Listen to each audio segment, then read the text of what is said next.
Good evening and welcome, everyone. My name is Erica Crouch, Community Engagement and Outreach Coordinator for Baltimore County Executive Kathy Klausmeier's Office of Community Engagement. It's a pleasure to welcome all of you here to the third event of this year's Budget Town Hall series. Having an open and honest conversation with the people of Baltimore County about your budget priorities only strengthens our commitment to the accessible and responsive government that our residents expect and deserve. We strive to build a better Baltimore County together by focusing on sustainable and equitable opportunities for all. And we are proud to continue to hold these events with residents and stakeholders as our community's needs are an essential part of the budget planning process. Before we begin, I'd like to acknowledge and thank the entire staff of the Bedford Elementary School for their hospitality and for hosting this evening's town hall.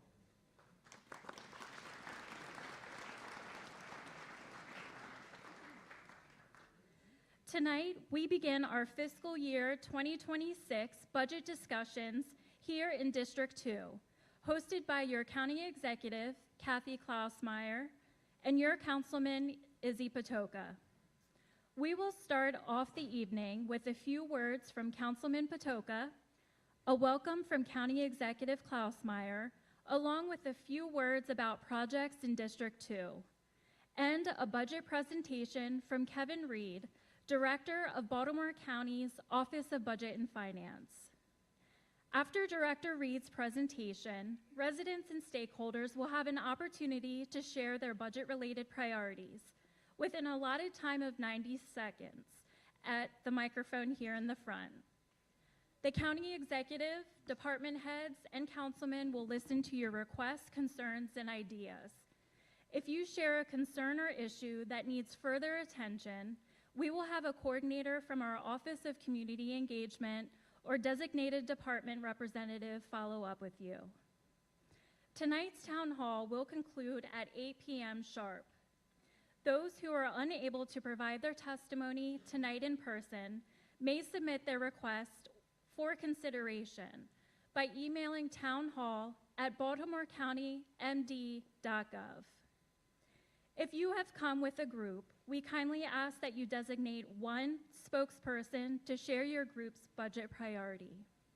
Group members are encouraged to stand in support when your priority is being shared. If you have already heard your budget priority shared tonight, we ask that you defer your time so that we can hear as many priorities as possible. And now, it is my honor to welcome your 2nd District County Councilman, Izzy Patoka.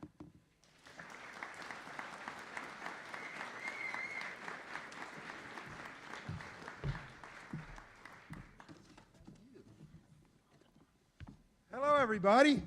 How's everybody doing?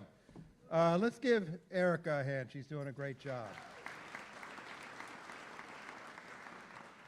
What an outstanding turnout to this beautiful new school. It's so great to see such a large group of folks that are really just dedicated to one mission, one prominent mission, and that's to make our community stronger. And I'm so happy that you are here and that we're demonstrating to County Executive Klausmeier that we are strong here in the 2nd District, and we're strong because of everything that each person, the amount of time and energy that they dedicate to making our community stronger. We try to support with a very talented team, and I'm just going to acknowledge my team. And if you want to applaud, that's okay. It's okay to applaud. So I think everybody knows my Chief of Staff, Justin Silberman. Okay. And then standing next to him is Special Projects Manager, Carlos Gonzalez. And then we have 2 new members of the team. Well, they're not new. They've been here almost a year, but this is their first budget town hall meeting. And so we're going to do a different type of applaud for each of these 2. So we're going to do a 1-clap applaud. Everybody got that? So I think some of you have tried this before. So first, I'm going to go by seniority. So Zena Moore, please stand up. She's a legislative assistant. Wait a minute, we're going to do this together. Ready? At the count of 3. Ready? 1, 2, 3. Excellent. Very well done, Zena. And now Kylie Taylor is also a legislative, and Kylie and Zena both do a great job. And again, we're going to do a 1 clap applaud for Kylie. So at the count of 3, 1, 2, 3. County Executive, you see how awesome this group is? So this is one of the most important things we do, folks, because we've got to make sure that we have infrastructure in our district. We've got to have recreation facilities. We've got a brand new school here, and this has resulted to previous budget town hall meetings. We've got to make sure we have adequate public safety infrastructure. We've got to make sure that we have open space. We've got to make sure that our streets are functional. And so we do that by being here and letting the department heads know. And by the way, give the department heads an applaud. We can do multiple applause to them. And it's really important this year, more important than previous years, because at the local level, we have to get this right. If you turn on the evening news since January 20th now, January 20th, I had some hip replacement surgery. So I'm a little over the 4 weeks out. And they had to put me under to do the hip replacement surgery, and it was inauguration day. And I was thinking, oh my God, we're getting a new president today. And I wasn't terribly excited. And when the anesthesiologist was about to put me under, I asked him if he could put me under for 4 years so I could come back and it would be over. But that's why it's important for us to get this right, because every night if you turn on the evening news, there's some new unknown variable that's presented to us. I heard one today that Vladimir Zelensky started the Ukrainian war, Russia, and you know, it's just nonsense that comes out. It's almost like throw whatever you can against the wall and let's see what sticks. And even if it doesn't stick, I'm going to still repeat it day after day until some of the population believes it. So that's the federal level, and it impacts us because the dollars come down. I spoke with a constituent today who was doing a pretty significant project in the district, but it was reliant on federal dollars coming into our county and our district, and she doesn't know. It's an organization, Kai, I think many of you are familiar with. I think they might even present tonight. But they don't know if their federal dollars are coming in, so they got to prepare one way or the other. So we've got to get this right at the local level, because that's where we all live, and we got to take whatever happens at the federal level and address it, but we got to get it right at the local level. So I'm going to introduce the county executive in just a moment, but I just want her to hear who is here tonight, so I'm going to try to get every community in this room, and if your community is called, make some noise, all right? So let's see, do we have anybody from Williamsburg here today? Okay, that's noise. I'm glad we're not on the east side, because we would have been out. Anybody here from Dumbarton? Okay, make some noise, Chad. Okay, yeah, okay. Willow Glen North or Willow Glen South? Oh, is that my friend Gloria Griffin, a fellow planner like Susan Williams? We all started in the city planning department together a long time ago. A long time ago. It doesn't look like you and Susan, it was all that long ago. Subbrook Park. Yay! Am I the only one? Come on. Pikesville Township. Okay. Ralston. Okay, all right, I like that. Anybody from the Lake Roland area? Oh, the east side of the district is represented. You go. Lake Falls? Ruxton? All right. Villanova? Woodmore? Powhatan? Radcliffe Reserve? Setonhurst? Okay. Paul's Crossing. All right. That's some noise, I'll tell you. 7 Slade. Okay. Pine Ridge. The famous Colonial Village. Okay, look at we have the youngest constituent here. Okay. Wow, so I'm just going to look around the room. Did I miss anybody? Do we have anybody here from Stevenson Halcyon? Okay. If you're here from Stevenson Halcyon, please whistle. Okay, excellent. Oh, Brighton, yes, yes. Seton Hills. Yeah. All right, nice to see you. Well, you know, that's close to my heart. Yes. Nice to see you. Forest Garden? Woo, I grew up on that street. Anybody else? Gwynn Oak, thank you for coming. Who else?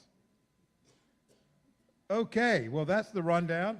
Thank you all for coming, and thank you all. Our district is diverse. It goes every neighborhood inside the Beltway from Windsor Mill Road to Charles Street and up in the valley. So it's a pretty large, diverse, beautiful second district. And so I'd like to welcome the county executive to the beautiful second district of Baltimore County, Kathy Klausmeier. We, the county council, elected her on June 7th, correct? January 7th. So it's been about 5 or 6 weeks. And so, County Executive Klausmeier, she hit the ground running as we thought she would. She's assembled a tremendous staff to partner with her existing staff and partner with the council members. And so really delighted to introduce someone we've become very friendly over the past year or two, and I'm really honored to have her here in the second district and to have her share some words with us. Kathy, County Executive, Madam County Executive, please join us up here.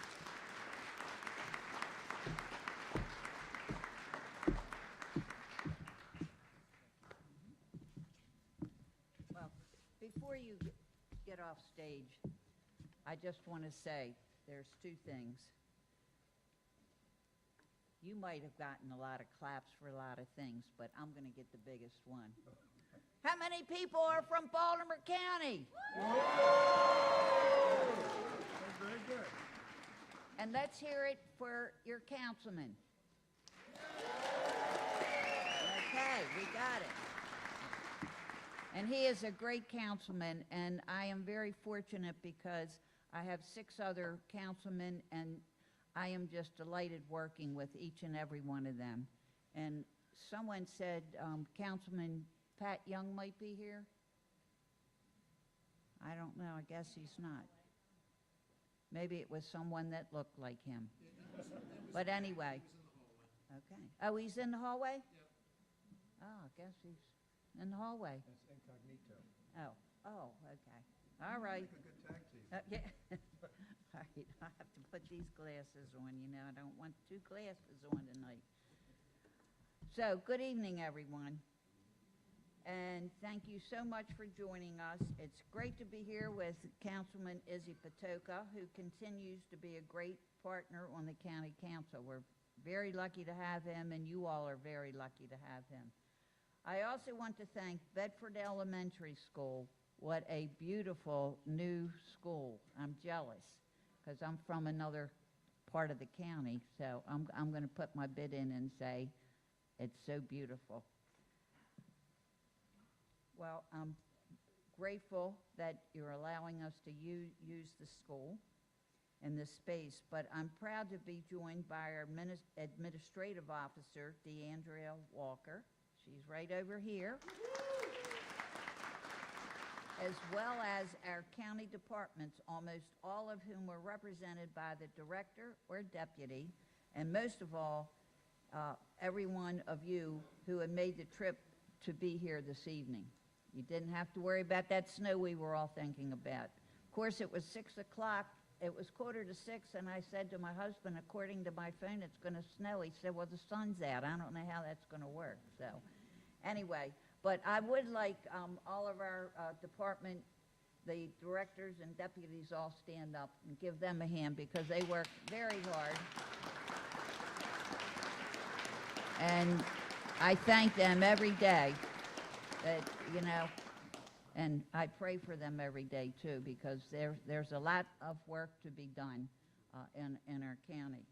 Before we talk about how our budget works, I want to take just a few minutes to talk about the historic investments we've made across Baltimore County, especially here in District 2. The most important investments we can make are in our schools, libraries, and the future of our children. We have delivered over $151 million for improvements for 12 schools across the district, including, oh, thank you. Can you hear me better now? Do you want me to start all over? No, I'm not going to. $151 million for improvements for 12 schools across the district, including more than $63 million for the replacement of Summit Park School and $57 million for a replacement of Bedford Elementary School, of which we are here, and as I said, is beautiful. And you'll notice outside, and I'm sure everybody, if you have children, how many people have children in this school? Oh, we're in the wrong area, catchment area. No one? Well, anyway, if you look outside, they're still doing construction for the ball fields and the parking lots and all that, so it'll be finished soon. So anyway, we know that every resident deserves access to life-changing recreational opportunities. That's why we have delivered more than $6 million in funding, including $2.8 million for enhancements to Gwen Oak Park. Now, I'm going to ask this question too. I remember Gwen Oak Park as a kid. And how many people do? Oh, thank you. I feel pretty good about that. Okay, and I've passed by there, and every time I pass by there, I just feel so good thinking about the memories I had there. And for a new Bedford Road Park site, and $75,000 for improvement to the Lake Roland Park Red Trail. And I heard a lot of shouting about the Red Trail, Roland Park. We're also continuing to invest in needed improvements to baseball diamonds, tennis courts, basketball courts, and pickleball courts, and much, much more across Baltimore County. In addition to supporting sports and recreation, we're proud to continue delivering opportunities for our residents to create art and engage with our county's cultural history. We're proud to have invested $100,000 for the JCC Gordon Center, $70,000 for the Irvine Nature Center, $50,000 for Maryland Public Television Foundation, and $18,000 to support contemporary arts in the Lockern community. Regional gems like the Pikesville Armory strengthen our communities and keep us connected to each other. That's why we delivered $15 million to support the redevelopment of this historic site with a new Pikesville Senior Center and dedicated recreation amenities for residents to enjoy.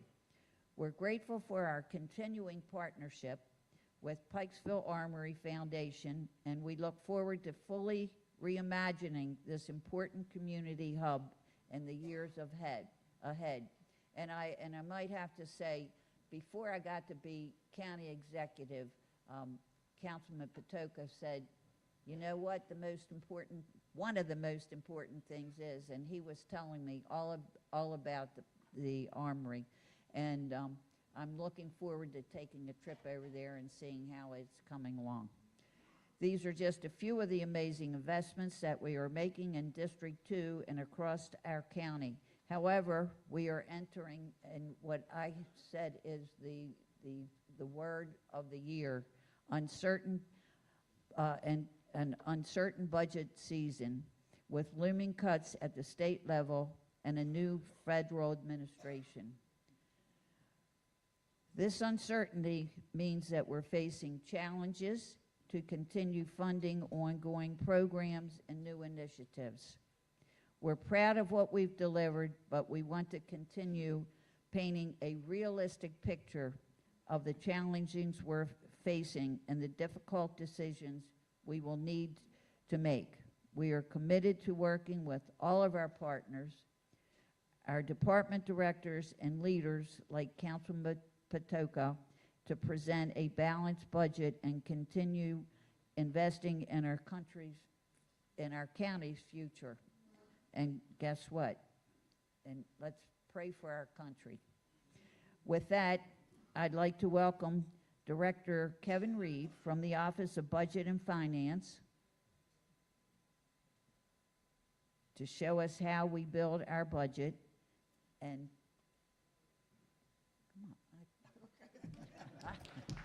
and wait a minute, here's Kevin. Take it away. I was practicing that all day. I messed you up. Thank you, Madam C. It's a pleasure to be here. Thank you, District 2, for coming out tonight and taking some interest in our budget process and some challenges we have coming up. I think Councilman Patoka said it right. We do have a lot of challenges, sorry, with our upcoming fiscal picture. So at this point, it's very uncertain how we build out this budget. But in starting that, I wanted to give kind of a brief background of what our budget is and the two components that we have and where the money comes from and where it goes. So if you look on the left, this is our operating budget. It is a $4.6 billion budget. About half of that is our general fund, and it's made up between real property taxes and income taxes. But I want you to pay special attention to the upper quadrant and the top left there. The 9% is our federal aid that we receive from the federal government. That's about $400 million that come into Baltimore County's coffers for programs and services that we provide on behalf of our residents. And that's something that we're very concerned about, ensuring that we receive that reimbursement for that money that we've already spec'd out. When we look at where the money goes, over 50% of every tax dollar goes into our school system, followed by our fixed costs, pensions and debt service, and then we have the 3.6 general government employees, such as ourselves and many of us sitting here, is a very small fraction of the budget.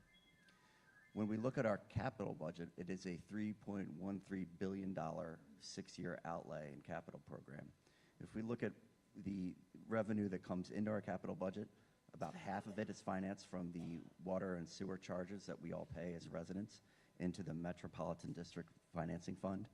About a little under 40% are general obligation bonds. These is debt that we borrow for our various one-time capital projects. And then you'll notice we have a small cash component. That's what we call PAYGO funding that comes out of the operating budget that we supplant into the capital budget when we have one-time revenues available. When we talk about where the money goes for capital, obviously the same amount comes in that goes out for our self-sustaining Metro Fund. That's about a little under half. And again, a quarter of that capital funding goes to our schools. We were fortunate over the last few years to receive $161 million in American Rescue Plan Act funding. We are also excited that 100% of that has been allocated and legally obligated as of this point. So that means we have 2 years by the federal guideline to spend out and spend down these current one-time projects, but we've done a very good job in not speccing out ongoing costs in relation to that. So when we talk about building the FY26 budget, we have 5 foundational things that we really want to work through. We want to make sure that our budget is balanced by law. Just like the state, we must have a balanced budget. Our rainy day fund or our fund balance must be at a minimum of 10%. We have a spending affordability guideline that is placed on the operating budget that we'll talk about in a minute. We are here listening to the concerns of the community, and reflecting on the needs of our residents is very important and foundational to how we build out this budget. And of course, financial sustainability. Are the decisions that we make today, are they sustainable in the long term? So I wanted to take a minute about spending affordability. This is it's a guideline established by the county council, and it's set by a committee. And in short, it requires that our ongoing costs do not exceed the growth in the county's economy, basically related to around personal income. So if we look at FY '25, the current budget that we are in, we received a 4.3% growth rate. And that is the amount that our budget was not, that we would try to stay within. How that amount was broken down is reflected in this pie chart. And again, over 31% goes to our public school system, another 18% for our salary increases for our public safety folks and our general county employees. And again, retiree benefits for our pension. It is important to note that county employees do pay into our pension system anywhere from about 7 to 14%, depending on your class. So the employees have a vested stake in it, but we also have to keep up our bargain by increasing that trust as well. When we look at other growth, we had the 27% is what that small proportion made up. These are some of the initiatives that we had undertaken in FY '25. So the challenges that we have in FY '26 and moving forward are, we have, obviously, as Councilman Patoka, we have the new federal administration. There's a lot of uncertainty there. We have a very, very bad picture with the state budget. We have a $3 billion, state has a $3 billion deficit. We know they will be passing costs along to the localities in order to balance that budget. That is part of the plan. Our ARPA money has expired. We have hefty increases for employee and retiree health care, and then at the spending affordability guideline that I just mentioned. For our capital budget, is challenging as well, keeping inflation. Our labor and materials become more expensive each year. About 20% cost increases in constructions that we've seen over the last few years, and keeping these projects on schedule and on budget. And at this point, in the bottom left, we have reached our maximum borrowing amount. You all went into the polls, hopefully in November, and voted for an increased referendum to build things like the schools that we're in, and recreation facilities and recreation centers, and that was approved by the voters, and now we build that into the budget.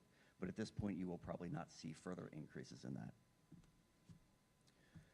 So this slide is the scary slide, and this is what the challenges that we're faced with. If we look at what we know as of this point in the budget process for our operating budget, we have $127 million of growth available. But the bar on the left shows our true needs or the requests that have come in approach about $190 million. $65 million are mandatory fixed costs. These are things like our pension system, our debt service, our contractual increases. This is like our federal government's Medicaid, Social Security, and defense spending. You don't cut those. They're always there. They're always forgiven. So those increase by $65 million each year. We also have an over $100 million as of this time request from the school system, and that includes $100 million in debt service as well. So, and that leaves a very small fraction of the pie for the rest of the requests that the agencies have brought in. So we do have some massive adjustments to make to balance out this year. Our capital needs on the capital budget, building replacements. We have major maintenance needs for our 275 aging buildings in the county. It's very, very expensive. We have an immense needs for roads and infrastructure projects and critical public safety infrastructure projects that we are also building out at this time. So our long term, when you add up, we have about $300 million in needs annually, and that when you add up the 6-year capital budget, it's over $3 billion. So what do we know? We know that we will submit a balanced budget. It'll begin July 1. We are committed to maintaining our AAA bond rating, and that is a distinction that we share with only 2% of counties nationwide. 51 counties have a AAA bond rating from all 3 rating agencies. That allows us to borrow money at a very inexpensive cost when we do have to borrow money for one-time project costs. And we're prepared to make the tough decisions ahead. So when we look at our time frame for building this out, we're currently having town halls. The county executive will release her budget on FY '26 budget on April 11th. And then at that point, it'll be passed to the county council, and they will do their review of it and adopt it by the end of May to start on July 1st. And with that, I really appreciate your time on that brief overview, and I'll turn it over to Mr. Williams.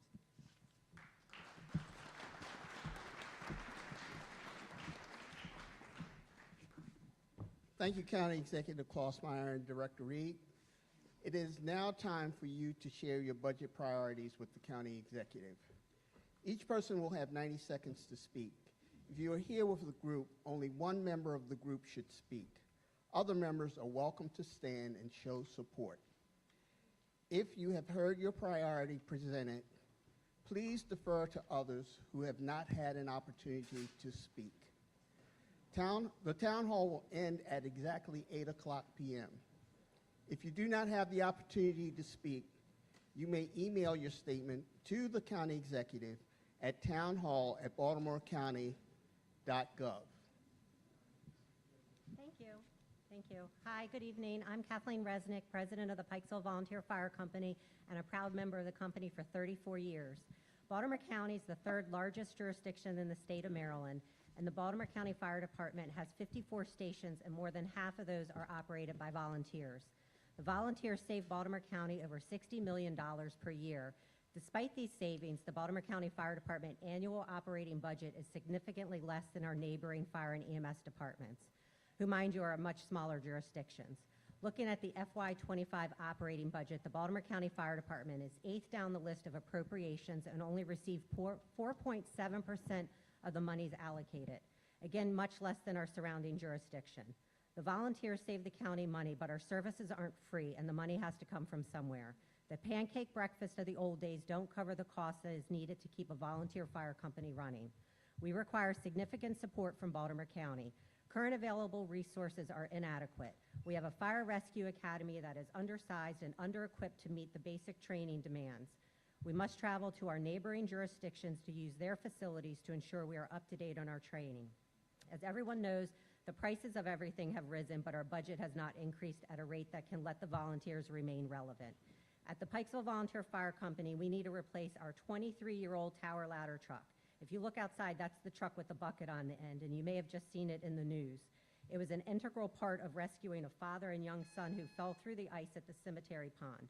The cost of replacing that truck has doubled and will now cost the Pikesville Volunteer Fire Company $2 million to replace. Public safety should be at the top of the list of appropriations and not 8th. I'm asking the county executive and county council to correct the significant deficiencies within Baltimore County Fire Department to protect the fire and EMS personnel as well as all the citizens of Baltimore County. Thank you.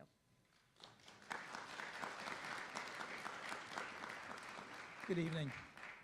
My name is Doug Monroe. I'm here talking on behalf of the Lake Falls Association. And if I may, I'd like to take a minute and a half to encourage the county to revisit the issue of purchasing the 6101 Falls Road property. That's the old Davy Tree property. I'm not part of the Nature Council, but I would like to note that the Nature Council has had outstanding success in rescuing Roland Park and adding to it, most notably, the old Mumar property, which is more or less right opposite the Davy Tree property, which used to be a appalling 15 acres of derelict garbage and people living in tents and trailers. And what we'd like is to encourage the county, using program open space funds, ideally, to revisit seeing about purchasing the Davy Tree lot, which is an eyesore. It's dangerous. For those that don't know, it used to be a car battery plant in the 1960s, till it burnt down. It's the main entrance to the park, which is one of the jewels of the county, certainly the inner county. There's no way of avoiding this eyesore when you go into the park. You could ignore the old Mumar property, but you can't ignore the Davy property. It's a public safety hazard. Right now, it's privately owned, of course, and its owner has the right to develop the property for manufacturing light industrial uses. That's what it's zoned for, though I have no idea how. These uses are incompatible with the environmentally sensitive Jones Falls, with the park itself, and also with the nearby homes, which includes my home. The fact that the site is in a floodplain makes it unattractive to would-be tenants, so our concern is the place will simply sit empty for years while Greenspring Realty tries to get it rented out. Baltimore County can, we hope, abate the situation by acquiring the property and adding it to the park under the stewardship of the Nature Council. A recent Phase 2 environmental study revealed that the ground contamination of the site is far, far less than originally feared, so that should assuage liability concerns. And my time has run out, so thank you very much for listening. I appreciate it.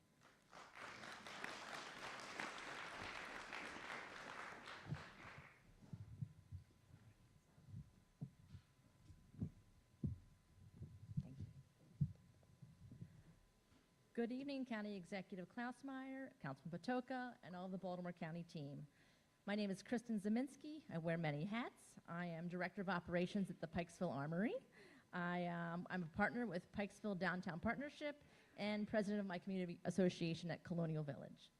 Baltimore County government has seen the vision of an incredible Baltimore County, and we ask you to continue that process. The redevelopment of the historic Pikesville Armory is going to transform Baltimore County, not only for its surrounding neighborhoods, but as a destination for those outside of Baltimore County to visit Baltimore County and spend dollars in Baltimore County. This is a world-class project with an award-winning design team, and with the generous support of the Baltimore County government, it's all happening right here in Baltimore County. We ask that you continue to be a leader in the funding and support of this space. The project will offer recreation, a state-of-the-art senior center, small business incubation, green space, and be a beacon for the arts. We also ask that the Pikesville Downtown Partnership is a stellar team with local organizations who are spearheading the revitalization of downtown Pikesville. These efforts are no small task, so we ask that you help with the funding of the project manager who helped aid the first public mural in Baltimore and Pikesville. We are so grateful for your support and your extraordinary vision for what amazing things can happen in Baltimore County. Thank you, and we invite you to visit as well. We can clap, yeah.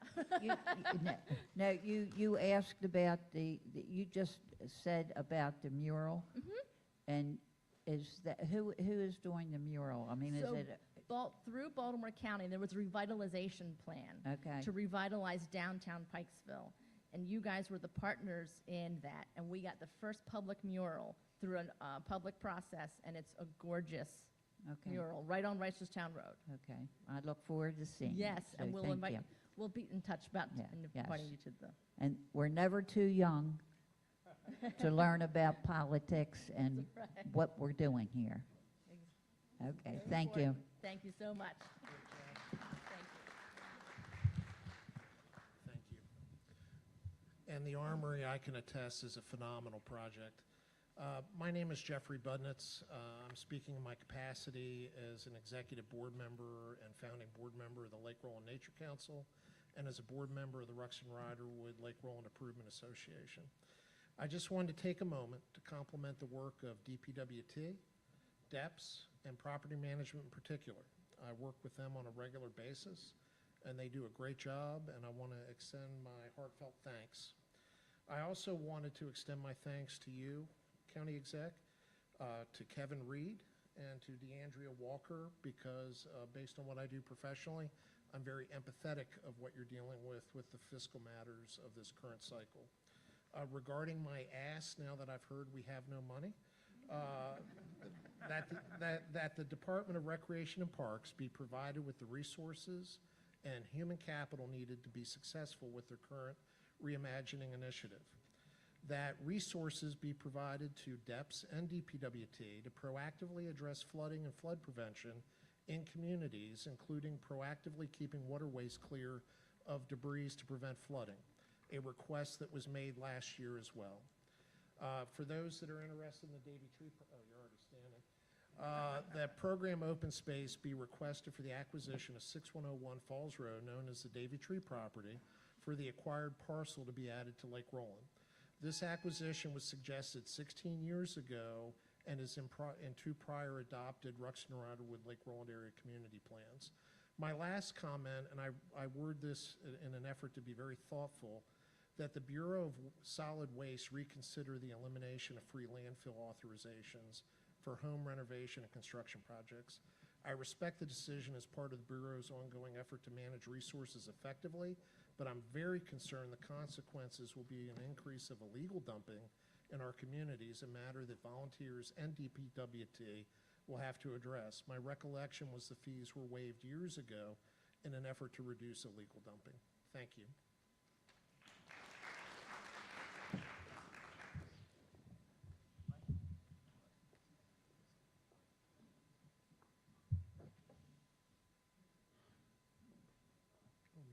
Well, yes, good evening, Madam County Executive and Councilman Patoka.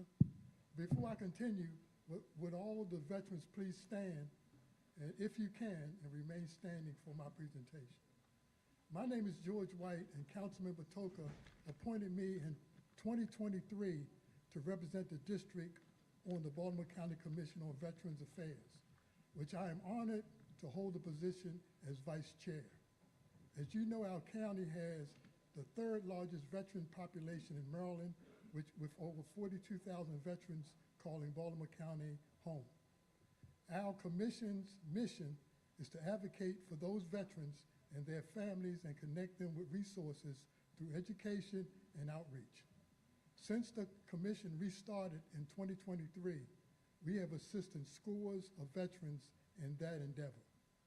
This year, we ask for your support as the commission focus on what we believe to be the three most important initiatives.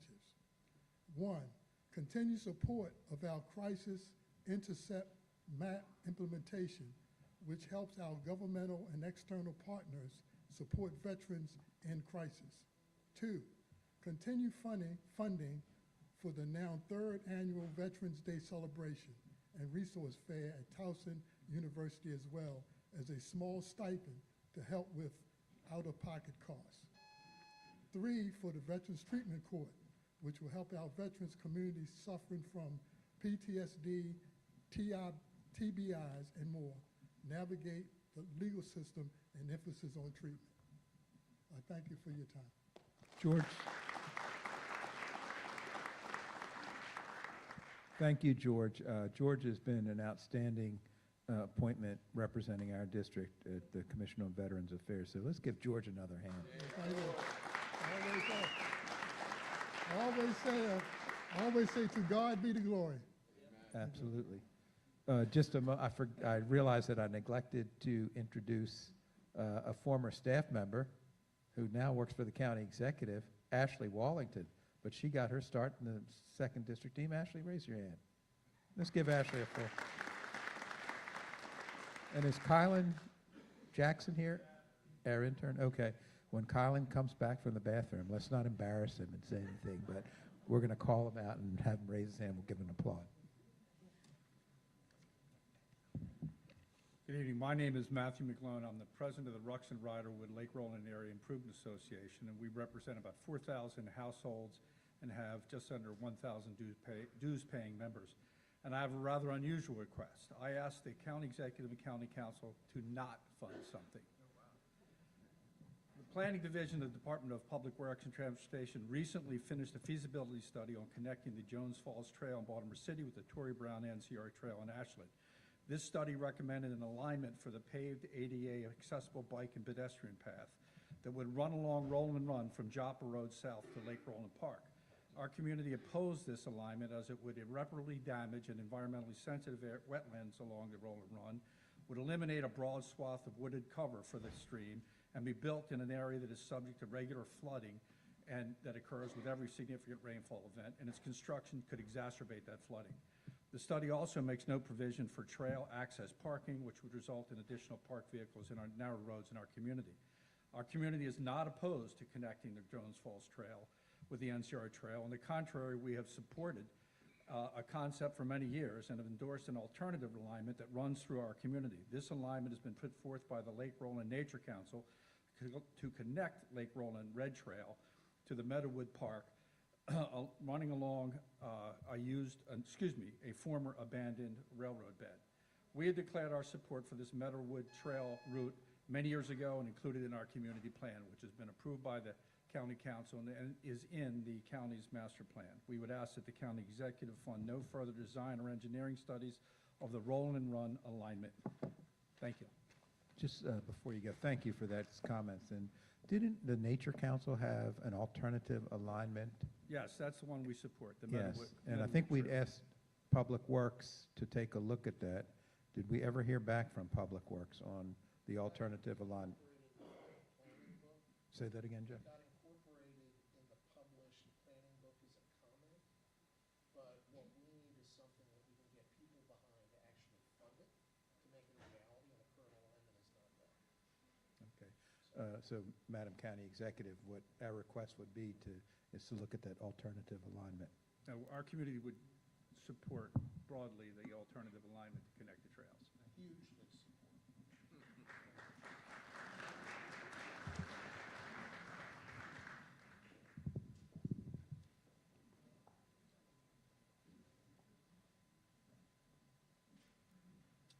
Good evening. Thank you, County Executive Klausmeier and Councilman Patoka, for this opportunity. My name is TJ Gagliano, and I'm the third Vice President of the Baltimore County Professional Firefighters Association, IFF Local 1311. In addition, I've been a lifelong county resident. While I recognize the looming financial crisis and challenges we face, I feel strongly the upcoming budget must allocate additional funding for the fire department in order to fulfill its mission.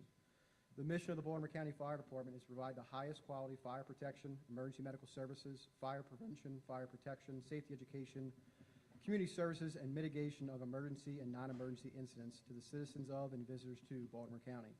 In December of 2022, the BCOFD released the findings from a third-party independent evaluation of the fire department.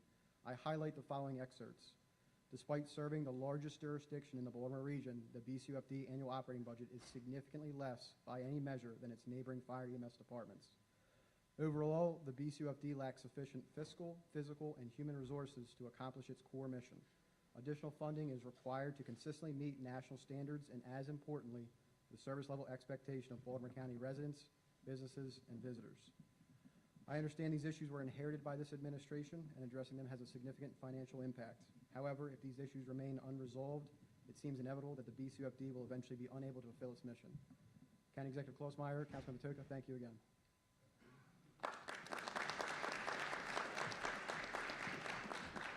Thanks. I just want to acknowledge, thank you. Want to acknowledge Kylan has been doing some field work, so he's back from the field. And Kylan, if you want to raise your hand. This is Kylan Jackson. He's an intern in our office. Let's give him an applause. Okay. An outstanding field work out there, Kylan. Okay. And then I also see a member of the Democratic Central Committee, Young Dems, Carson Kamenetz is here. Any other elected officials that we didn't call out? George, are you? Okay. All right. Sorry, thank you. Hello, Madam County Executive and Councilman Patoka. My name is Jamie Shepard. I'm a District 2 resident, and I am a volunteer with Court-Appointed Special Advocates of Baltimore County, also known as CASA of Baltimore County. I've been a volunteer for over 7 years now. There are other organizations referred to as CASA. We're the only ones that work with children in foster care. I want to thank both of you for your ongoing support with us, and tonight I'm here to talk about services urgently needed for older youth, ages 14 and up, as they age out of foster care, and our request for continued funding for our youth engagement specialist that has been funded in the prior year. For those that don't know, foster care is for children and youth who are removed from their homes due to abuse or neglect, or the death of their parents or guardians. Once removed from their home, the children go through Baltimore County courts, and they are placed in homes with foster parents or group homes, and unfortunately group homes. Court-Appointed Special Advocates is actually written into Maryland law. We're the only authorized nonprofit to work directly and mentor foster youth. And part of that process is advocating for them in the courts, along with working with DSS and the courts, but we are separate and independent from both of them. We're able to make objective recommendations on cases and that sort of thing. But if I can take a few more moments, I got involved with this because I was a foster parent, and I saw how difficult it was for children growing up in foster care. And I dedicated, after those children left, to spending my time helping kids that are struggling and really having a tough time. This engagement specialist will help them be better prepared for once they leave, and also prevent homelessness, which many of them experience. But it's a huge need, unfortunately, for kids that are aging out of foster care. The homelessness rates for them are way too high, and part of what we do is help them. Thank you.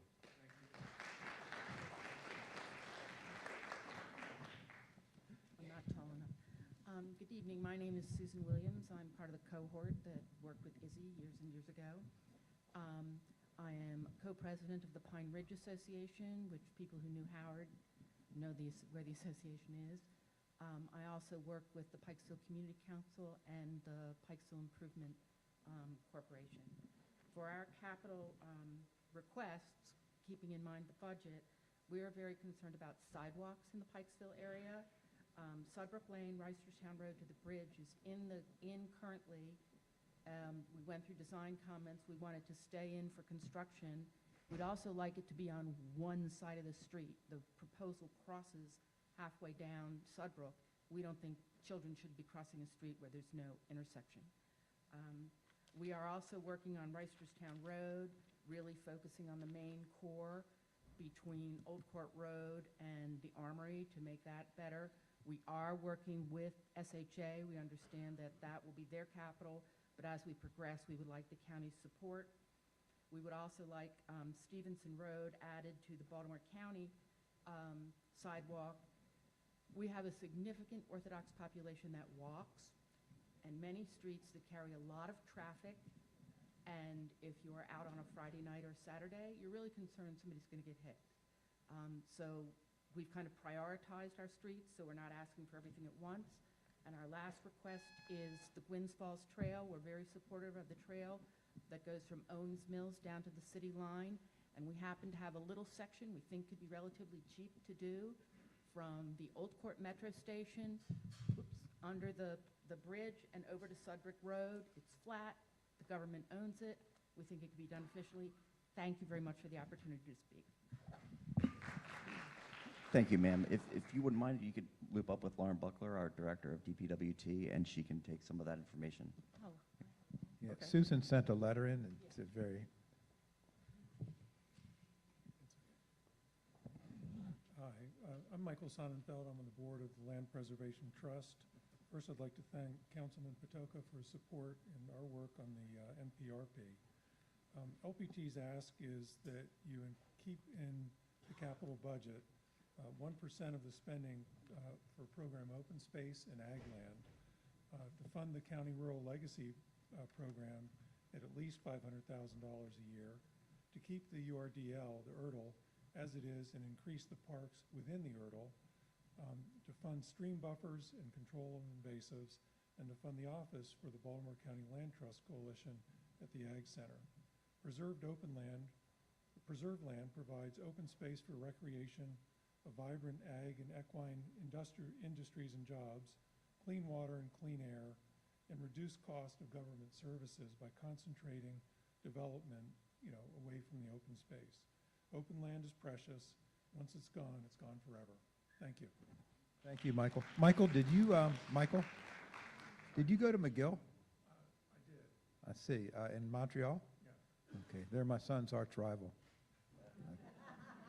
He goes to Concordia. Good evening.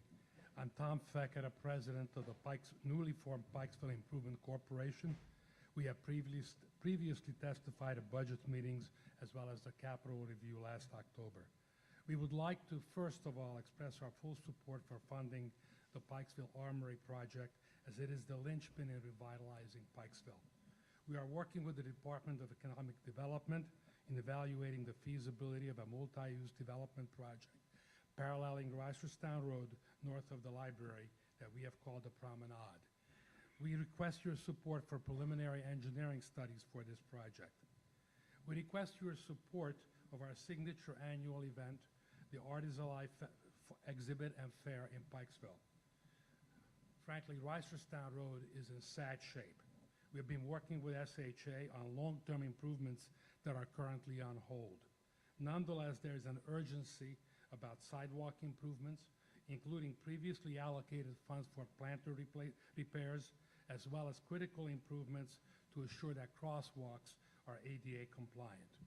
There is also a huge need for a systematic roadside cleanup effort, and community groups that are involved in my group are eager to help you and assist you and work with you on that. Finally, we would like to make sure that after the water main project is completed, the road surfaces and pedestrian walkway along Green Tree Road be fully restored. Thank you.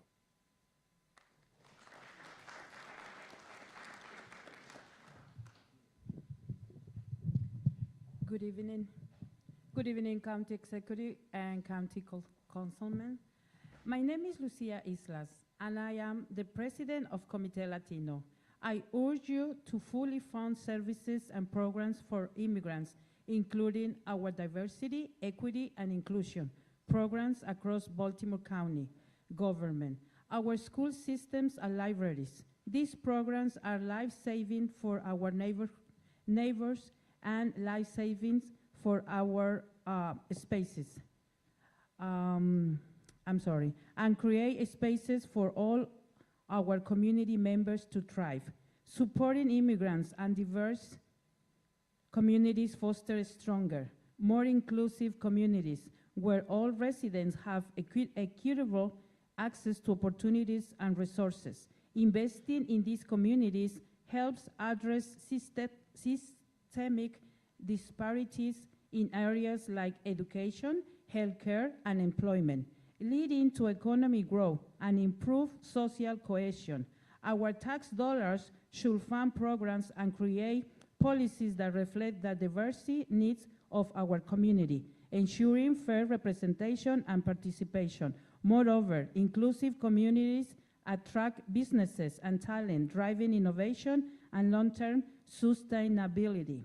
Finally, I would like to ask that the county budget include funding to serve its diverse immigrant community to address the attacks coming from Washington, D.C., and allow our diverse immigrant community to feel safe in their choosing home by supporting the immigrants, serving nonprofits in the area.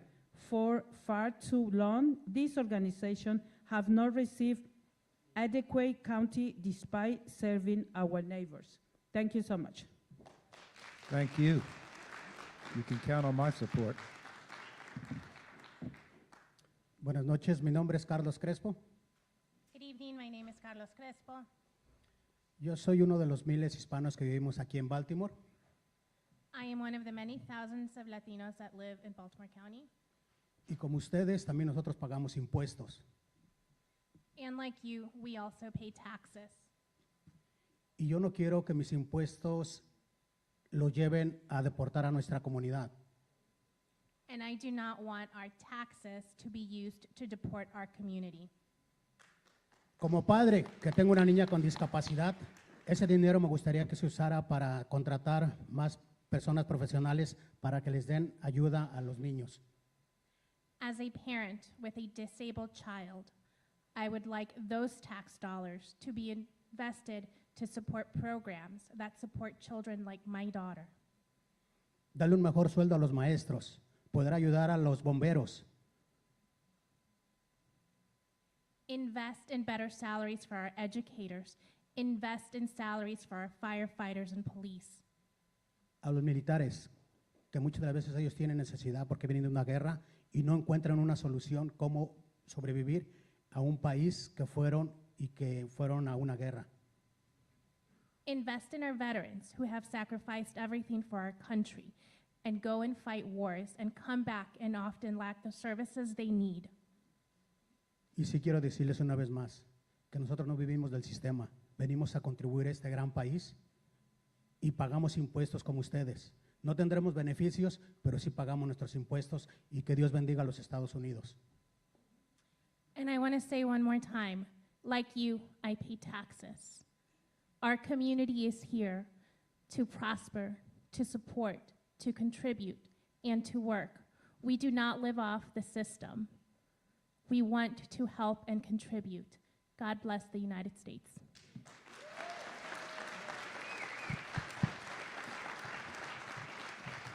Before you begin, we're getting close to the 8 o'clock hour, but the county executive has asked that those in line have an opportunity to speak.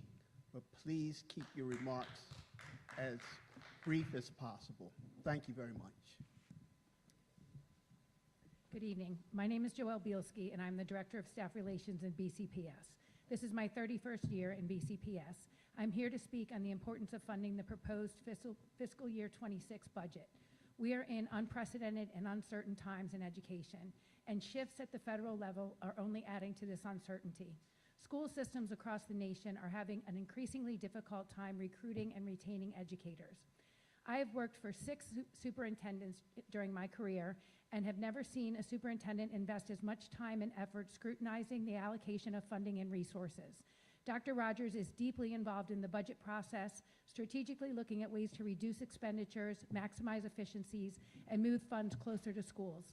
She has gone line by line and cut every possible thing without disadvantaging children, increasing class sizes, and impacting compensation. I have personally witnessed this. If this budget is not funded, we will be forced to make additional cuts that will negatively impact student achievement and disrupt our forward progress. We are deeply concerned that if we cannot provide competitive salaries, we will not attract the highly qualified teachers and support staff that we desperately need. We will not retain the amazing administrators who lead with excellence and foster safe and nurturing environments for 110,000 students. We will not be able to maintain our school buildings or efficiently transport students. Baltimore County leaders have always made investing in students and schools a priority, and there is no doubt that our community is receiving a strong return on the investment it makes in our students. I urge you to fully fund the BCPS budget.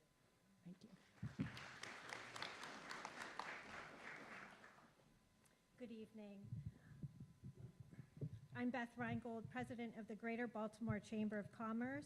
The Baltimore County Department of Planning has entrusted the Chamber with hiring and overseeing a part-time project manager to implement and manage key revitalization initiatives in Pikesville. Recently, the Department of Planning expanded its efforts by bringing together the Chamber, 1,000 Friends of Pikesville, the Pikesville Armory Foundation, and HI to collaborate on these initiatives as the Pikesville Downtown Partnership. This partnership marks an important step forward in leveraging resources and expertise to drive meaningful improvements in our community. Given Pikesville's designation as a CRD, continued investment is essential. We urge the county to sustain its commitment by funding both future capital projects and dedicated project management staff. With strategic investment and collaboration, we can ensure that Pikesville thrives as a vibrant, dynamic hub for businesses and residents alike. Thank you for your previous support.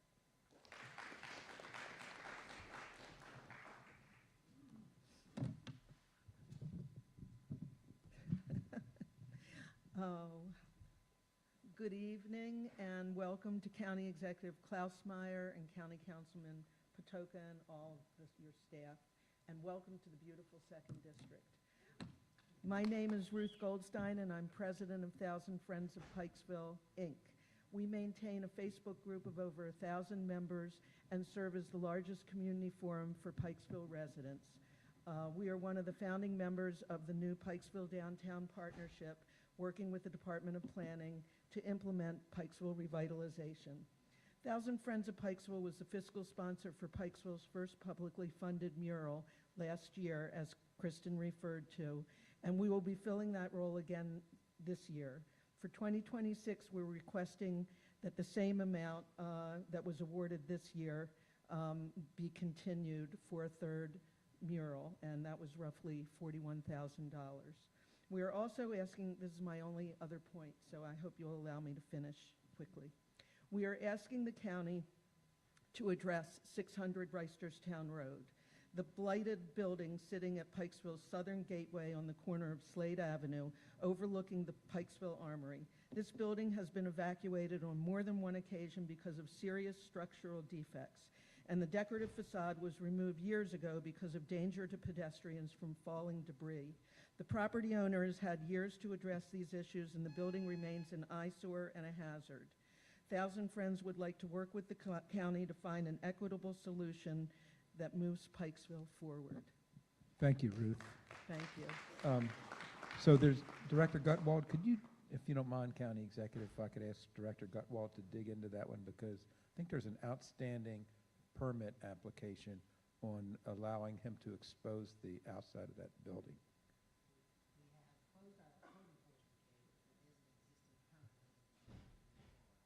Because it's been exposed for going on 3 years, maybe.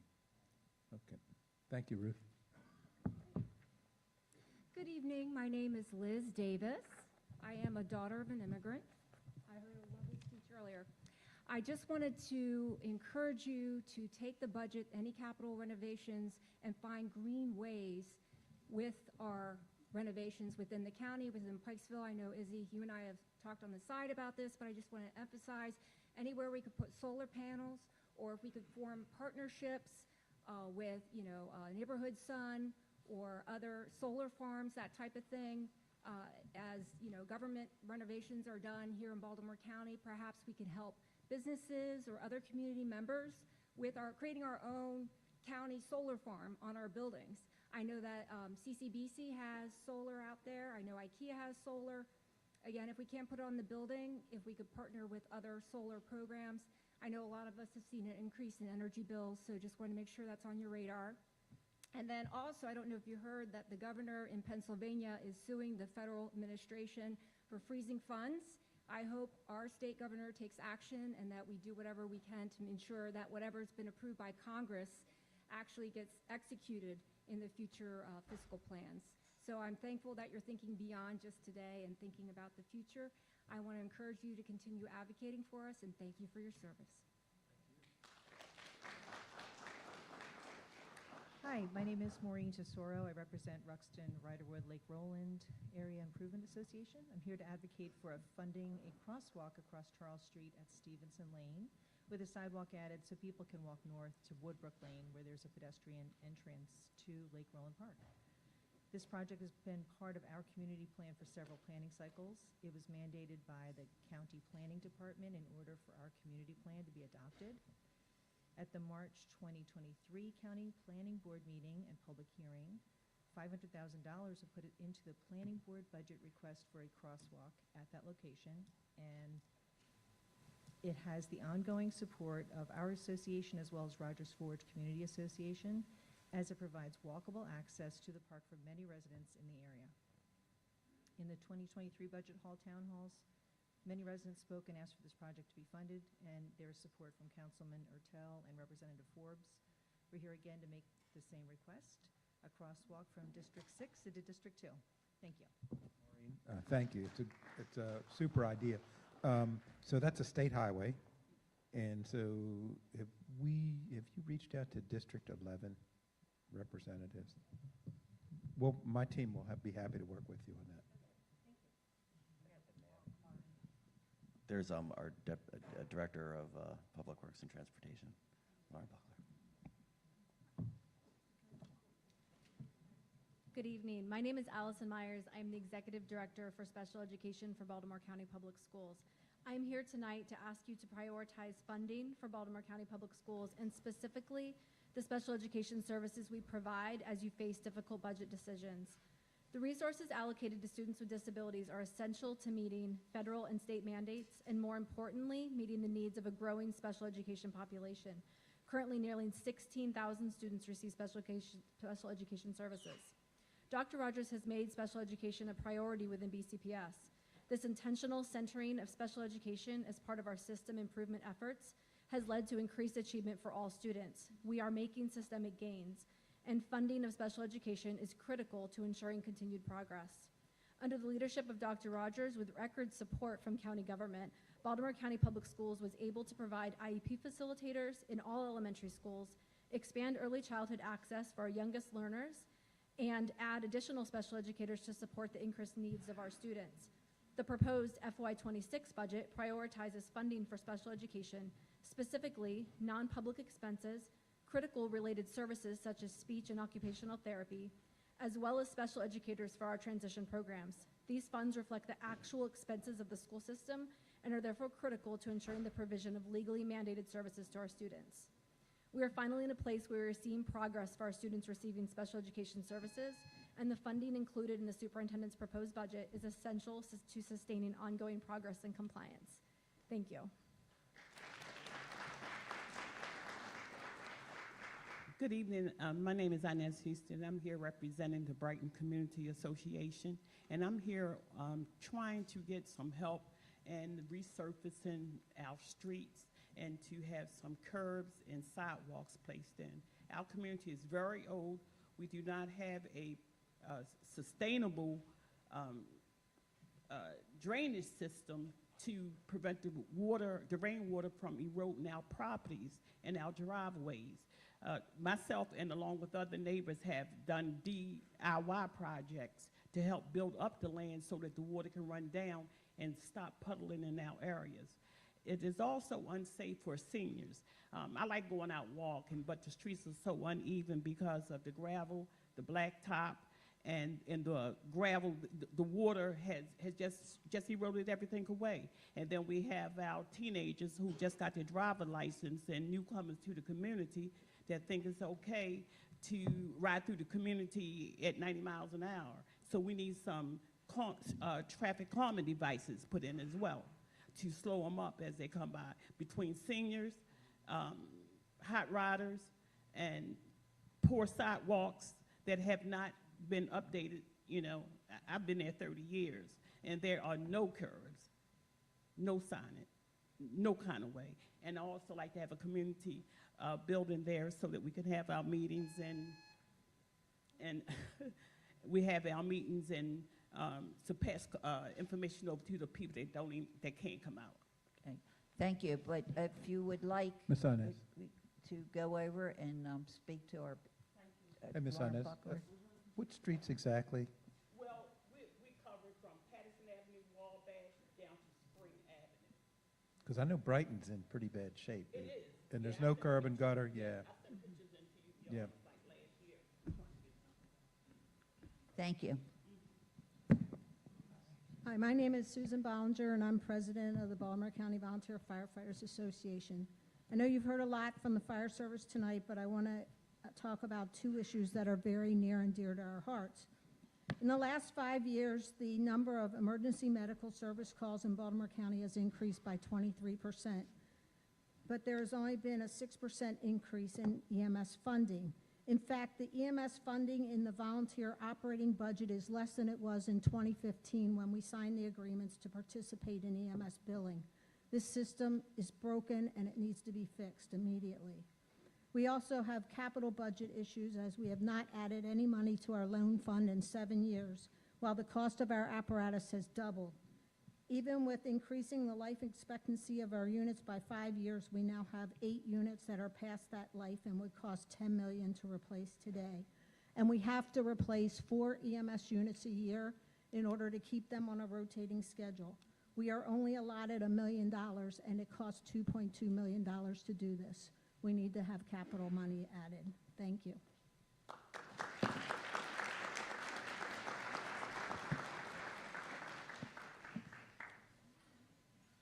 Thank you, County Executive Klausmeier, Director Reed, and Councilman Patoka. It is, no, it's not time for you to share your priorities. I want to thank everyone for coming this evening, and thank you for sharing your priorities with the County Executive. If you did not have an opportunity to speak, you may send your priorities to townhall@baltimorecounty.gov. Again, thank you for coming this evening. Madam County Executive.